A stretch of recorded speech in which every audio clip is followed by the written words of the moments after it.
All right, what's up, guys? Welcome back to another episode of the Living the Dream podcast. Today on the show, we are going through Proverbs chapter 2, verse 16. Yep, it's only one verse today, and specifically, we're going to be talking about temptation. And in the text, it'll be talking about how adultery is tempting, but we're going to apply it to entrepreneurship because that's kind of what I got from it. That's the lens I like to walk through in the world. But it also talks about adultery. So we're going to jump into it. Proverbs chapter 2, verse 16. So you will be delivered from the forbidden woman, from the adulteress with her smooth words. And just some context on the verse. Here it is talking about how wisdom, in verse 10, it starts with wisdom will come into your heart and knowledge will be pleasant to your soul. Then it goes like discretion will watch over you. It'll deliver you from evil. If you watched our last podcast that are going through Proverbs, it talks about delivering you from evil, delivering you from men who forsake the paths of uprightness, to walk in the ways of darkness, who rejoice in doing evil, delight in the perverseness of evil, men whose paths are crooked. And then it goes into, not only will it deliver you from men who are crooked, but verse 16, women who are forbidden. So it will deliver you from forbidden women, from the adulteress with her smooth words. Now, what is it? That's what we talk about first on the show, and it is the fact that adultery is tempting, right? So it says the forbidden woman, the woman you're not supposed to have, and then it goes on to expand on that from the adulteress with her smooth words. So adultery is cheating on your spouse, for those of you who don't know, or I'm pretty sure it's in the Bible, it talks about it being a sexual sin against yourself. Like adultery is one of the only sins where it is like against you, like mainly. I think it says that somewhere in the Bible. Don't quote me on that. That is just me kind of riffing off my head from what I know about scripture. But that is what adultery is. It tends to be sexual sin. But I want to apply it to entrepreneurship. And so Alex Hormozy recently talked about the woman in the red dress. And this was an exercise that happened in the movie The Matrix. I need to go back and watch those movies because I really don't remember this. But Neo was like looking at a woman in a red dress as he was going through an exercise to like train for the Matrix or whatever. And the woman in the red dress caught his eye because she was so different, because she was so tempting, right? And so he looked at her as he walked by, and he was distracted from what he was doing. Then, when he turned around, he had a gun pointed to his head. And I believe it was like Mr. Smith or something like that. I think that's the character in the Matrix. So, what Alex Hormozy talks about is that in entrepreneurship, focus is key. It is essential to doing well in your business. And I think adultery is tempting, and we see that in verse 16. But what adultery is really doing is distracting you from the covenant you've made with your spouse. It is distracting you from the focus you're supposed to have. And in the same way, temptation and entrepreneurship, shiny object syndrome, distracts you from the business you're supposed to have. So that's kind of what this verse made me think of when it comes to entrepreneurship. But what I really like here is that it says, so you will be delivered from the forbidden woman. So this lack of focus, this inability to stay the course, to walk the straight and narrow, right? You're going to be delivered from that as you gain wisdom. So, where has this shown up in my life? I would say shiny object syndrome, hands down, trying thing after thing after thing after thing. And you know the interesting thing, shiny object syndrome really starts with fear. It's fear of failure. It's fear of not being able to stay the course, not being able to see success. And so you try other things to try to get there faster. Well, shiny object syndrome is actually the thing that's going to stop you from getting anywhere. And similarly, when you get focused on the woman in the red dress, when you get focused on adultery, those are things that are going to stop you from furthering your life, either furthering the relationship you have with your spouse or furthering the business that you have, all that good stuff. Lack of focus because of fear stops you from getting the thing that you want. Whereas like choosing to focus despite fear will lead to you getting the things that you want.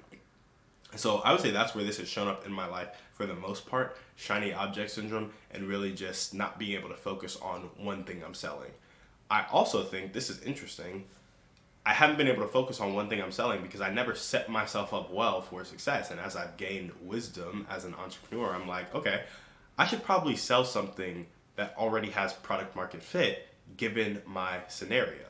I don't have a lot of experience in the business world. I haven't found a problem naturally that I can solve. I've always tried to come up with my own problems, things that I've dealt with, and not really listening to the customer. I've learned to listen to the customer, find something with product market fit, find something with a quick sales cycle. All of these things are wisdom from trying a bunch of different things. And now I'm in a position where it's like the skill of sales and a positive mindset are the only two things holding me back. So once I develop that skill, get that positive mindset working for me, and obviously stay consistent and disciplined, have those character traits, I will see the results that I'm trying to see.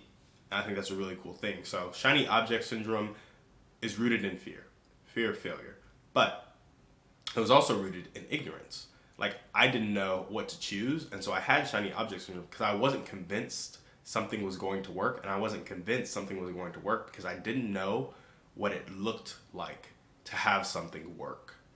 And I've gotten a clearer and clearer picture of that as I've gone on.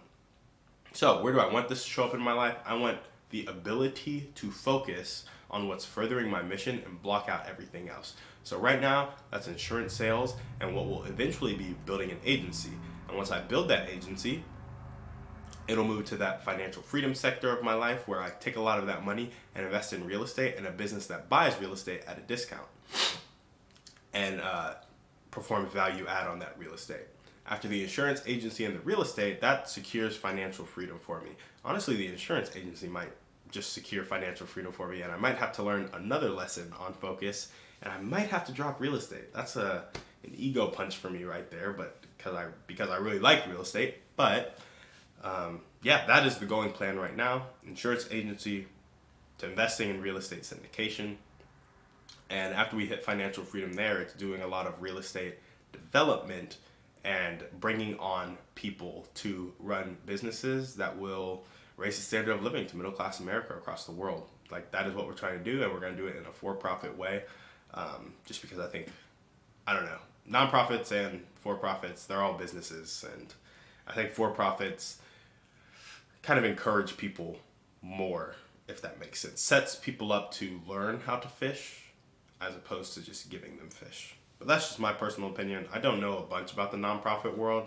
I just know that I am tired of being broke myself, and I'm sure a lot of other people feel that way, and working in a nonprofit isn't a way to really set up a foundation for financial freedom for yourself in the future. Not always, at least. I'm sure some work out that way. But that's where I want to show up in my life. Focus on everything that is furthering my mission and nothing that is not furthering my mission, which includes relationships. It includes friendships. It includes activities and what I do for fun and how I exercise and what I think about. All of those things is how I want to show up in my life. Now, how can you apply this to your life? I'm going to say water the grass where you stand instead of looking over the fence to see where it's greener. And I say that because with the woman in the red dress, it's easy to want what you don't think you can have. And so when you see a quicker way to get there, you're going to get distracted by the woman in the red dress. You're going to listen to the smooth words of the adulteress that verse 16 talks about. However, when you water the grass where you stand, you focus on what's good about your current situation and how you can further that situation. And the woman in the red dress or the adulteress with the smooth words has no place in your life. And I think what's really cool about that is when you look over the fence, the grass can look greener from a distance, but as you get to that grass, it's probably going to be the same color and maybe even have worse soil quality than the grass that you're currently at. So if you just water the grass where you're at and focus on how green it is, how green it's getting, and the act of becoming more green, I just think you'll be setting yourself up for success. And you water the grass by seeking wisdom, right? And so the wisdom, obviously, found in the Bible, because I think Proverbs says it starts with the fear of God. Let me go. Yeah, the fear of the Lord is the beginning of knowledge. Fools despise wisdom and instruction. So act with the fear of the Lord. Search in his word for wisdom and seek it like silver. Search for it as for hidden treasures, and it will come to you. And when it comes to you, it will deliver you from the forbidden woman, from the adulteress with her smooth words, from all of the temptation in life. Like, I think what's really cool about this is Jesus was tempted for like 40 days and 40 nights and didn't sin, right? And so the ability to deny temptation comes from really being close with God, knowing truth. And so go know that truth and water your grass with that truth. There we go. Thank you guys for listening to the show. That's all we got for you today. We will see you on the next one. And on that note, we're out.